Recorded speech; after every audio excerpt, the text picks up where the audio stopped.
Um dos assuntos mais falados no início deste ano é o novo coronavírus.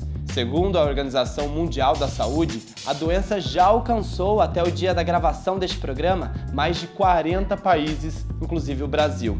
Vamos conversar hoje sobre o que é o novo coronavírus, qual a forma de contágio e como podemos nos prevenir da doença que, infelizmente, tem feito milhares de vítimas por todo o mundo. Começa agora, TV Câmara Entrevista.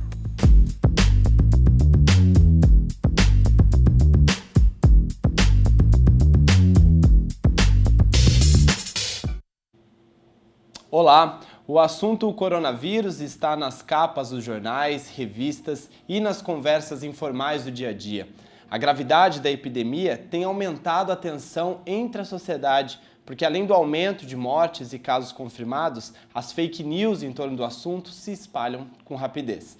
E recebemos hoje, para falar sobre o tema, a doutora Márcia Santos, vereadora da Câmara Municipal de Jacareí e médica há mais de 20 anos na cidade, e o diretor de Vigilância à Saúde de Jacareí, Ricardo Buchaú. Bom, gente, muito obrigado pela presença de vocês. Vamos tentar esclarecer um pouco a esse assunto que tem aumentado a tensão, como a gente acabou de falar. Eu queria que vocês me contassem um pouco sobre os sintomas, né, desse novo coronavírus. Ele é muito parecido com a gripe? Sim, é um vírus, né? Então, os sintomas, basicamente, tosse, dificuldade para respirar, cansaço, a sensação de dor no peito, ofegante, falta de ar, são os sintomas mais comuns de qualquer gripe ou que se tem hoje, né? E fica difícil de conseguir detectar o novo vírus, já que ele é muito parecido, né, com gripe, com resfriado, que são sintomas que a gente tem aí no dia a dia, né? Para fazer a confirmação do caso, existe um protocolo para enquadrar a pessoa na situação, primeiro, de suspeito. Existe um protocolo para que ele seja considerado suspeito. E, posteriormente, é coletada a amostra dele durante a consulta, é coletada uma amostra encaminhada para o laboratório e é o laboratório que bate o martelo com o resultado final, confirmando ou não. Buchaú, você que cuida, né, dessa questão da vigilância à saúde na cidade, os pacientes que chegam nos prontos-socorros com sintoma de gripe já são automaticamente suspeitos de portar o novo coronavírus? Como que é esse mapeamento? Não. Hoje não temos casos próprios aqui do Brasil, né? São as áreas hoje onde tem casos positivos, Itália, China e outros países.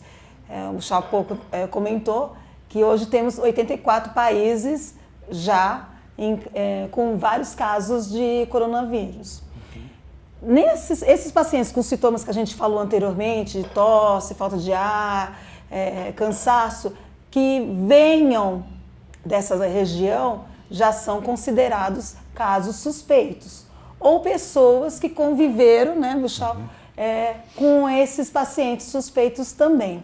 E aí sim, nós médicos ficamos alerta com um sintoma mais esse comunicante, vamos dizer assim, a área que veio ou comunicante, e aí sim seguimos o exame diagnóstico, que é o teste para confirmar ou não. O protocolo para confirmar ou não. Exato. Então, para o pessoal de casa entender, se a pessoa em casa tem algum dos sintomas, né, do coronavírus, que é muito parecido com a gripe, com o resfriado, ela não precisa se preocupar no primeiro momento de que ela está com o vírus, porque ele ainda não se disseminou aqui no Brasil, isso? A probabilidade de você, estando com esses sintomas que a doutora Márcia citou, ser coronavírus é muito pequena. A probabilidade é muito pequena.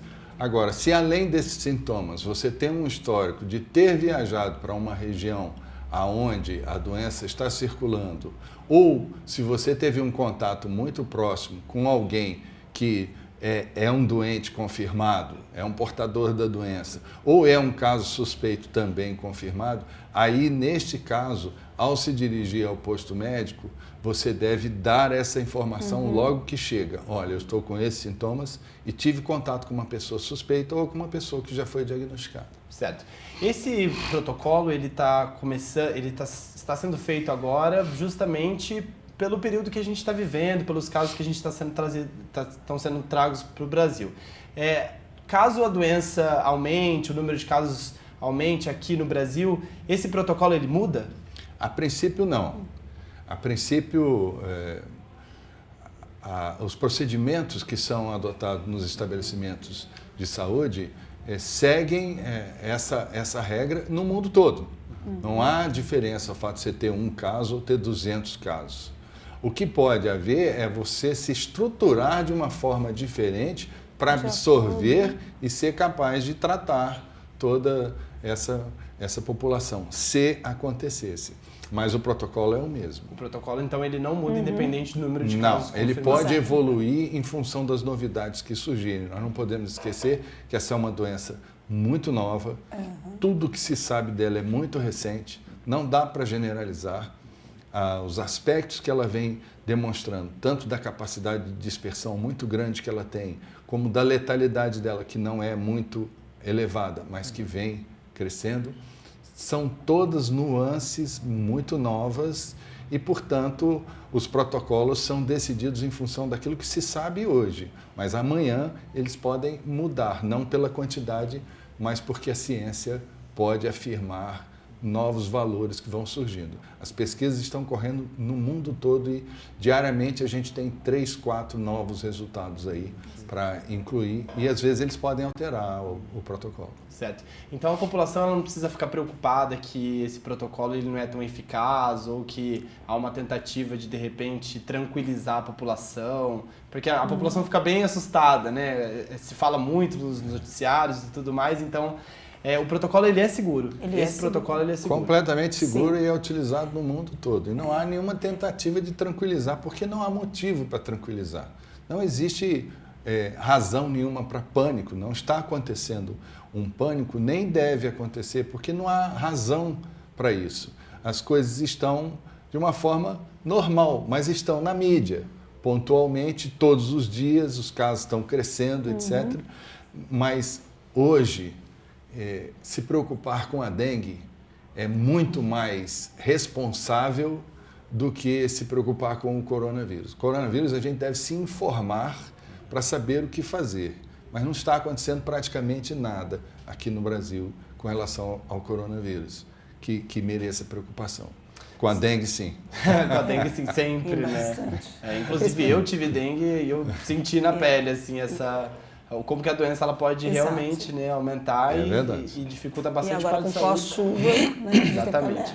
Agora, a Organização Mundial de Saúde ela liberou uma nota dizendo que toda pessoa com teste positivo para a Covid-19 é considerado como um caso de Covid-19. Então, para o pessoal de casa entender, o teste positivo para a doença não significa que você esteja portando vírus? Como que funciona isso, doutor? Não, o teste confirma que você foi contaminado com o vírus, né?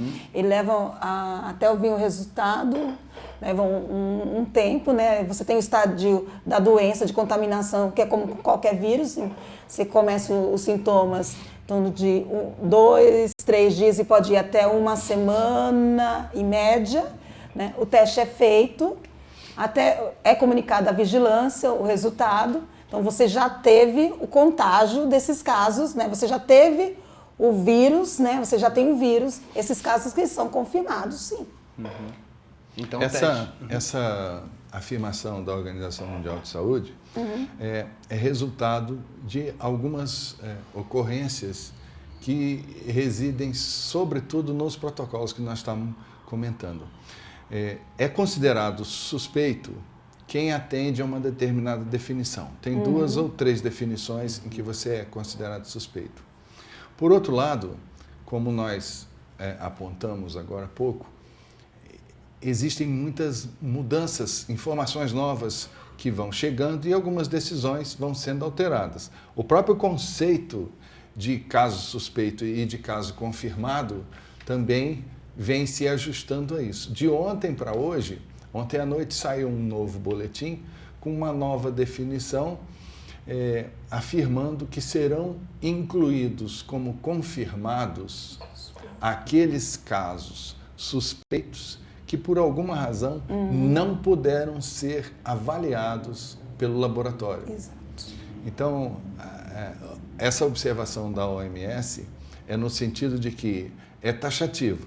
Se o resultado do laboratório foi positivo, então é considerado um caso confirmado. Mas, além disso, se outros casos que estão no status de suspeito e deveriam ser analisados, não puderam sê-lo por qualquer razão, esses também serão considerados como casos confirmados. Isso foi uma decisão tomada ontem, talvez por já se vislumbrar a dificuldade de se fazer teste com toda a demanda que porventura surgir. Isso no mundo todo está acontecendo isso, porque é uma doença nova e, portanto, não existiam estoques de kits para fazer teste de uma doença que não existia.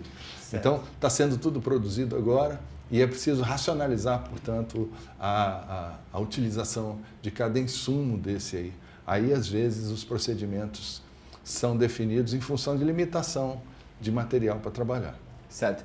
Nem todo caso, né, do Covid-19 se torna um caso confirmado pelo Ministério da Saúde, isso pelo que você acabou de explicar agora. Então, esse posicionamento, ele não é uma estratégia para não criar pânico na sociedade, ela é uma estratégia eficaz, que é o que segue o mundo inteiro. Exatamente. Permita fazer um paralelo com a dengue.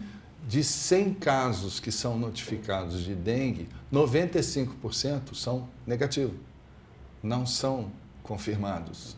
Eles são dados como não se trata de dengue, apenas 5%. É porque, quando se trata de epidemiologia, da gestão da condição de saúde de toda uma população, você precisa pecar por excesso. Então, eu prefiro fazer uma abordagem mais ampla e considerar um universo grande de suspeitos e depois eu vou eliminando quem não é, porque aí com certeza quem for está nesse meio. Se eu reduzir muito o meu conceito de suspeito, eu poderei estar dispensando pessoas contaminadas, mas que não se enquadraram no meu conceito restrito. Certo. Então é uma preocupação maior. Então Isso, é um cuidado maior. É uma cobertura maior da população. É totalmente o contrário do que a população pensa, né? Na verdade, porque aí quando vê, as pessoas ficam muito preocupadas. Acham que estão assistindo, é ao contrário. Isso mesmo, essa abordagem é uma preocupação maior, é para evitar que haja escape. Todos os casos confirmados agora, até como você trouxe, né, doutora, são casos que vieram de fora do país. A gente ainda não tem esse vírus sendo transmitido, circulando aqui no país. O quarto caso confirmado, que foi o da menina de 13 anos, né? Ela tinha um quadro assintomático. Então, ela não tinha os sintomas, mas ela tem o Covid-19. As pessoas que não têm, que estão assintomáticas assim como ela, que de repente estão portando o vírus, elas são transmissoras do vírus? Elas podem transmitir mesmo estando assintomáticas?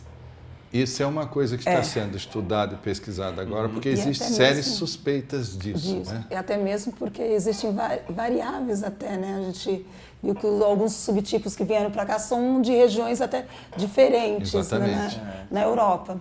Então, é como o Ricardo falou, é nova, né? O vírus é novo, então existem várias ações até mesmo para decodificar o código genético que dá margem a essas várias situações.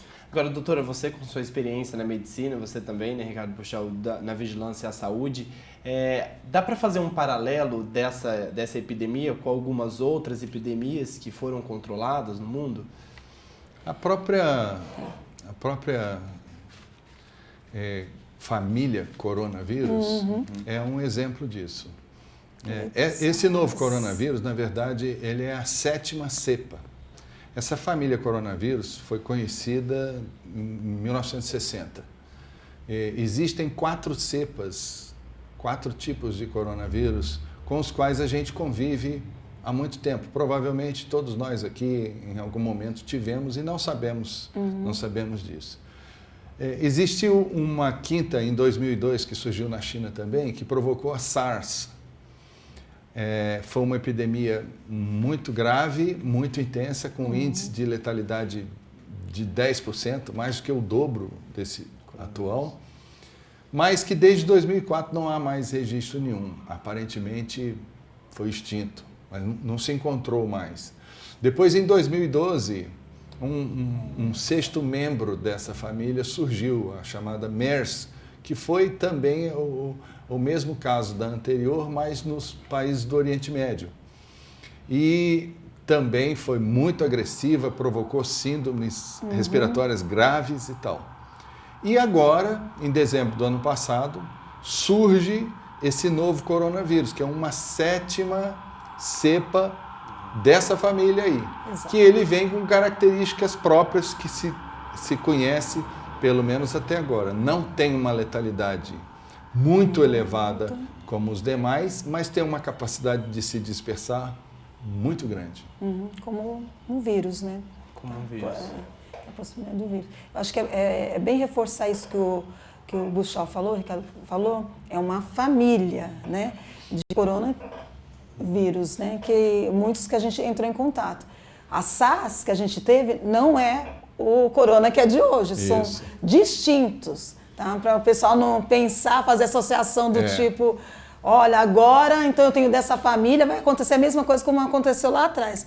Não, tem comportamentos distintos. Totalmente. Né? Até porque é interessante isso que você falou, porque a SARS e a MERS, elas tiveram uma letalidade muito maior do que os casos do Covid-19, né? O Covid-19 se espalhou mais até do que a SARS, mas ela matou mais, né? Isso. É mais ou menos isso. A SARS foi bem mais agressiva. Certo.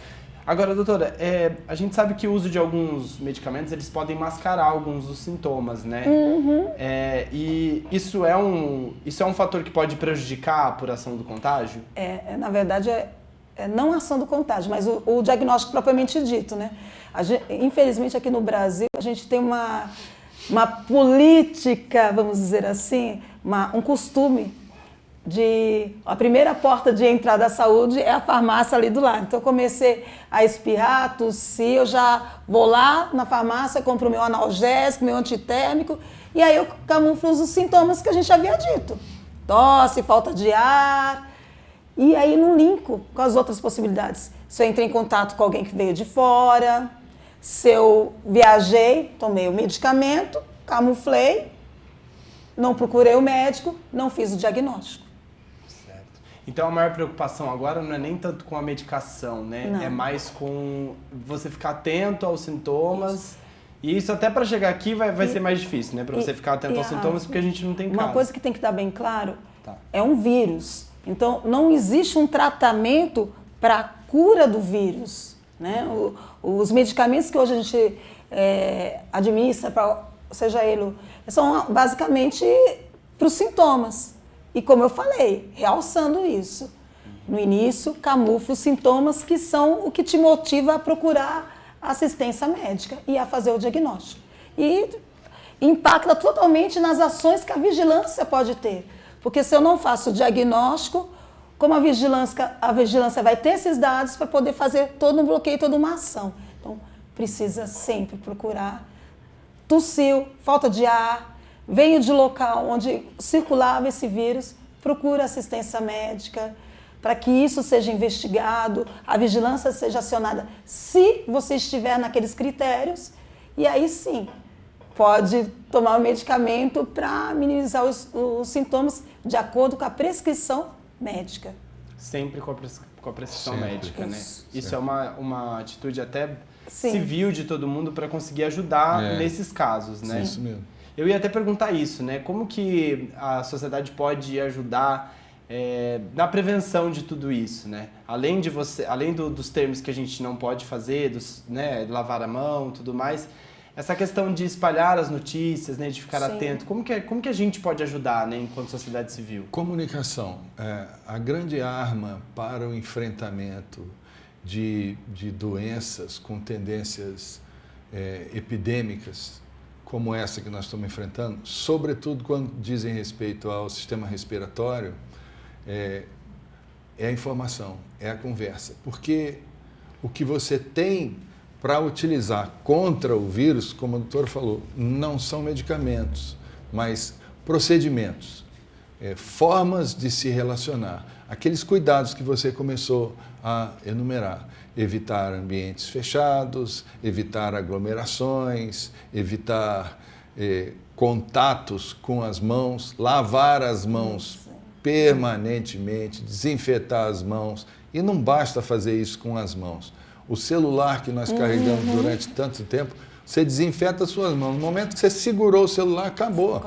perdeu tudo. Então desinfete o seu celular, desinfete as maçanetas que você costuma usar no dia a dia. E usou maçanetas, primeira oportunidade, lava as mãos. São cuidados, são hábitos que nós precisamos incorporar na rotina, porque fazendo isso, nós diminuímos drasticamente a possibilidade do vírus passar de uma pessoa para outra. É essa arma que a gente tem para enfrentar qualquer doença do tipo dessa daí. Por isso, a sua pergunta é muito pertinente. O que é que a população pode fazer? Fazer isso e instruir o outro para fazer também. Esse que é o segredo, que é o que se pode fazer. Não é governo, não é tecnologia, não é farmácia que controla essa doença. O melhor enfrentamento que nós podemos fazer é tomar essas atitudes e mobilizar outras pessoas para tomar essas atitudes também. Aí sim, nós vamos minimizar bastante o impacto que ela poderá provocar quando chegar aqui. Minimizamos também a preocupação, né, das pessoas que, como você falou, pela falta de informação, às vezes causam um medo que não é necessário. Bom, a gente vai dar um rápido intervalo aqui, uma pausa na nossa conversa, e no próximo bloco a gente volta a conversar. O nosso tema de hoje é o coronavírus. TV Câmara Entrevista volta já.